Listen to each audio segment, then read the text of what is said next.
46절에서 52절 우리 한 목소리로 같이 읽겠습니다. 시작.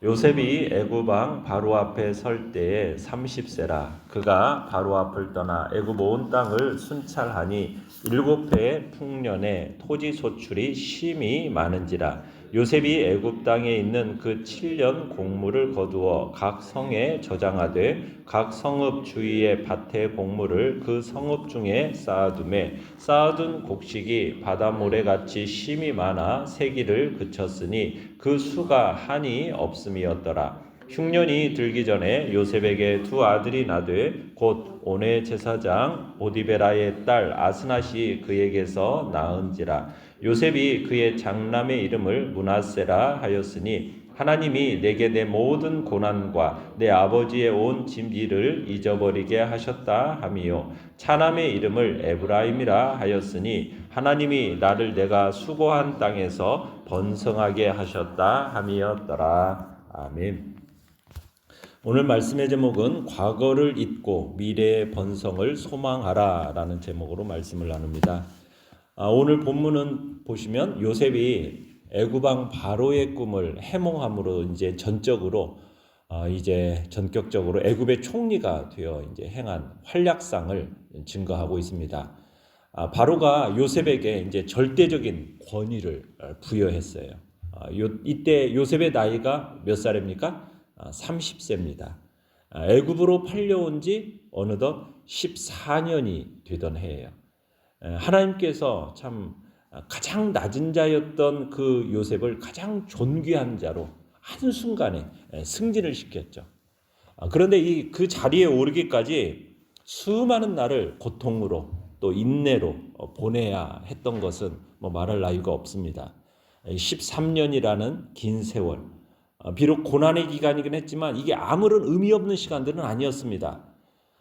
보디발의 집에 가서 이제 가정 총무로 있을 때 그가 그 가정, 보디발의 가정의 재정, 행정, 이 실무를 그 집에서 익힐 수가 있었어요. 또 왕의 죄수들이 갇히는 그 감옥에 있을 때에도 애굽의 고위층에 속한 많은 사람들이 그 감옥으로 들어왔었기 때문에 그 애굽의 정치, 경제, 문화 이것 등을 배울 수 있는 기회가 되었다라는 사실입니다. 그러니까 하나님께서는 요셉을 애굽의 총리로 앉히시기 전까지 그를 훈련을 시키신 거예요. 보디발의 집안에서 또 그리고 감옥에서 성도에게 있어서 의미 없는 고난은 없는 거죠. 그러니까 하나님께서 사랑하신 자를 연단시키시고 훈련시키셔서 자기가 하나님이 원하시는 일에 쓰시기를 원하시기 때문에 그런 모든 과정들을 하나님은 역사하셨다라는 거. 우리가 그걸 기억하는 게 또 필요합니다. 자, 46절, 47절을 또 읽어보겠습니다. 시작. 요셉이 애굽 왕 바로 앞에 설 때에 30세라. 그가 바로 앞을 떠나 애굽 온 땅을 순찰하니 7해 풍년에 토지 소출이 심히 많은지라. 자, 요셉이 이제 바로의 앞을 물러나와서 온 애굽 땅을 순찰했다라고 얘기하고 있어요. 그러니까 요셉이 애굽을 보다 더 잘 다스리기 위해서 온 애굽 땅을 이제 직접 돌아봤던 거죠. 그러니까 요셉은 끊임없이 전국을 순찰하면서 실제적인 상황을 살폈고 그 상황에 맞는 정책을 편 겁니다. 그러니까 요셉은 자기에게 주어진 그 명예, 권세 이것으로 인해서 교만하다거나 나태한 게 아니었어요. 어떻게 보면 이전보다도 더 열심히, 어떻게 보면 직접 애굽 전역을 돌아보면서 풍년 동안의 흉년을 대비하는 그 작업을 시작한 겁니다.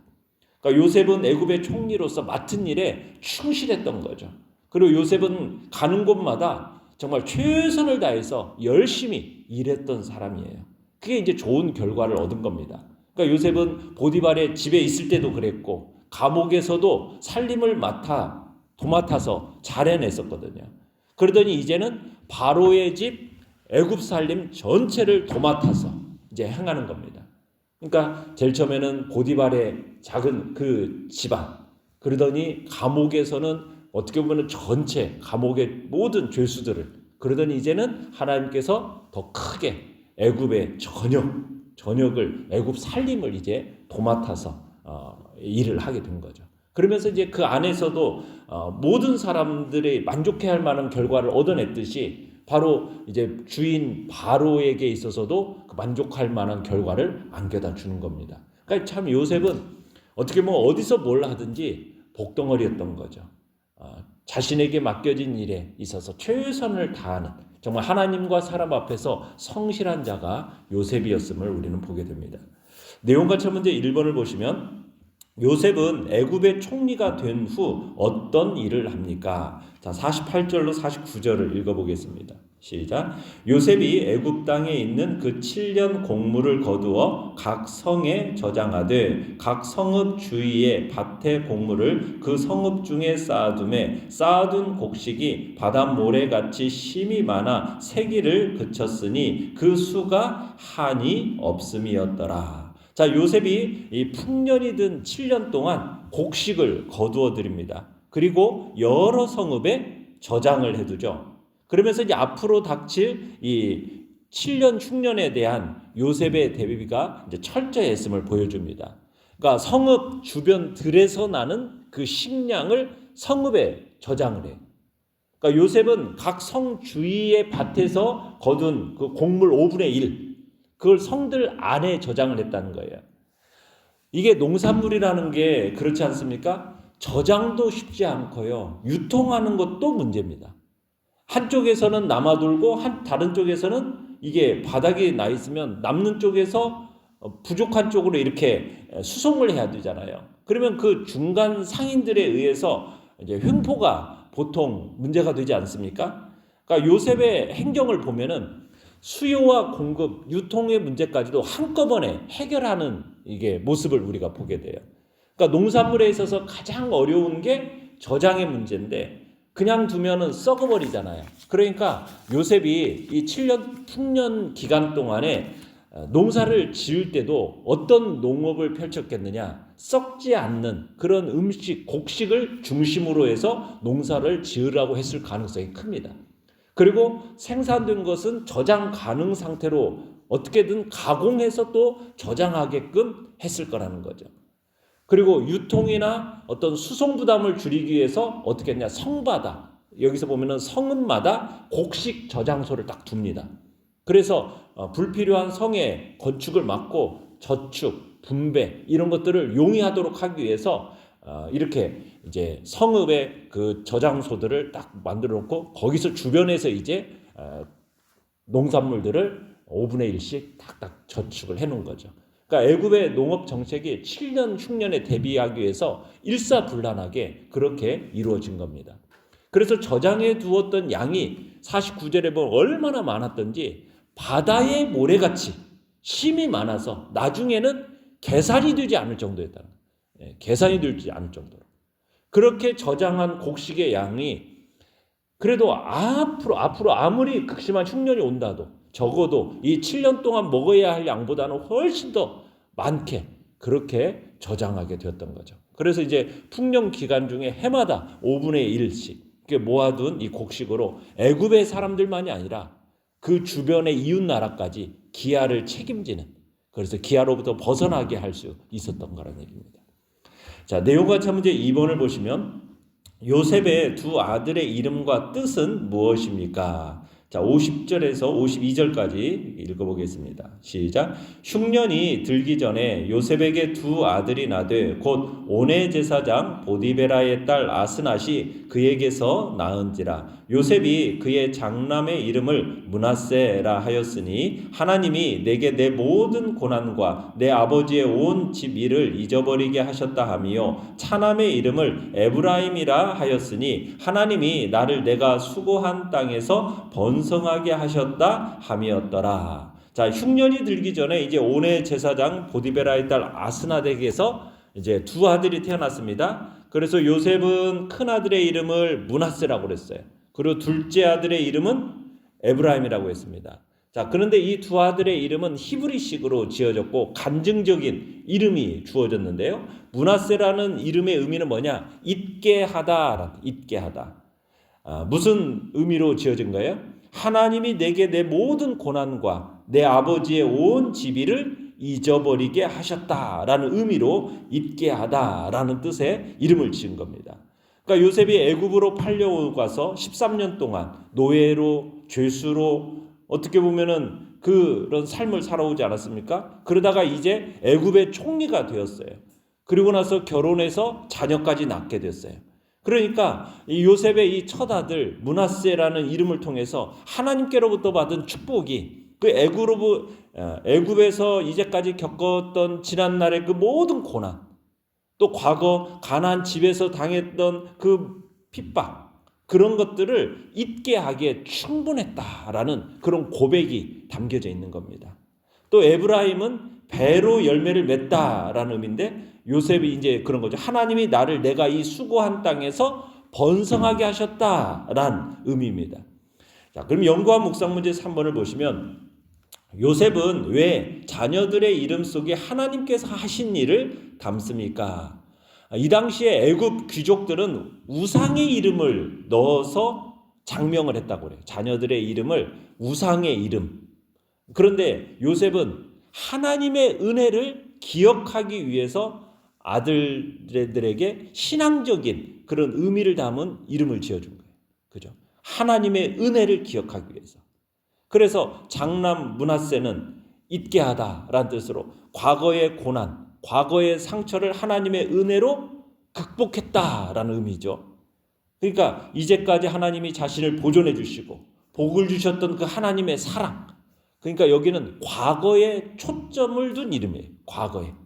그러니까 과거의 그 참 고통 속에서, 고난 속에서, 상처 속에서 있었던 모든 것들을 하나님의 은혜로 어떻게 해주셨다? 극복하고 잊게 하신 과거에 초점을 맞춘 이름이라면, 에브라임은 애굽 땅에서 자기를 복주시는 그 하나님의 사랑, 배로 열매를 맺겠다. 이 수고한 땅에서 하나님이 번성하게 하셨다. 어떤 현재에 초점을 둔 이름이라고 할 수가 있는 겁니다.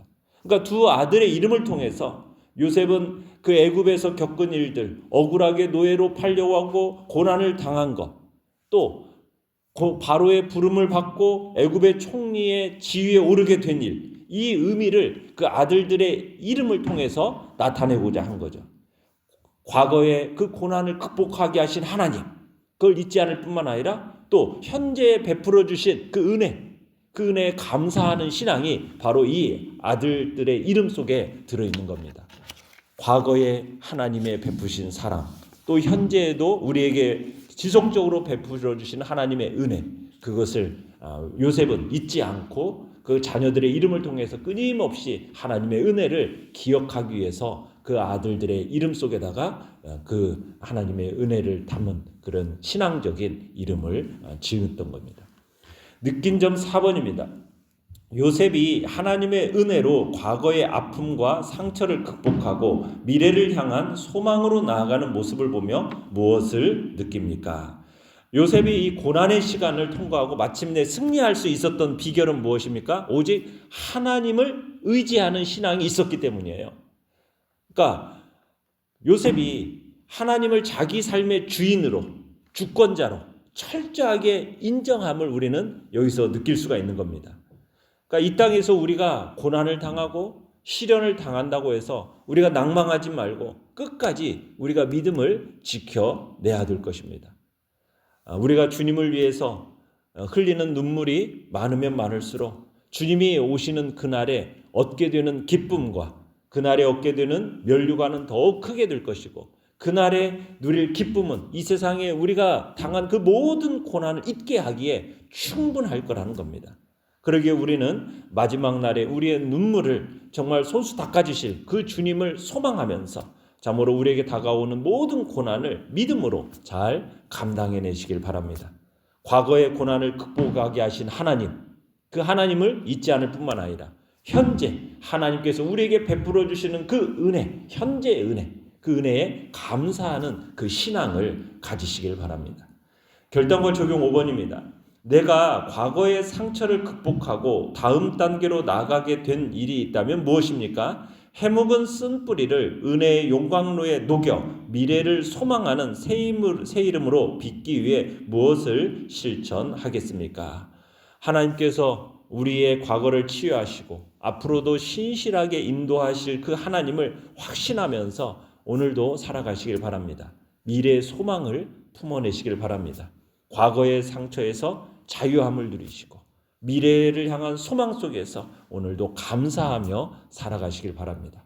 하나님께서 지금까지 내 인생 속에서 여기까지 인도하셨던 그 하나님, 과거에 베풀어 주셨던 그 하나님, 그 고난과 시련을 극복하게 하셔서 여기까지 이끌어 주셨던 그 하나님, 그 하나님을 오늘도 우리들이 기억해내며 그 은혜에 감사하고 그 하나님이 오늘 이 시간, 현재 이 시간에도 동일하게 내 인생을 선하게 이끌어 가고 계심을 믿고 신뢰하면서 그리고 베풀어 주시는 은혜에 그 현재의 은혜에 또 감사하는 그런 복된 이 시간이 되시길 바랍니다. 오늘의 기도 같이 읽겠습니다. 시작. 과거의 아픔과 상처를 하나님의 은혜로 극복하고 소망 속에서 오늘을 감사하며 살게 하소서. 아멘.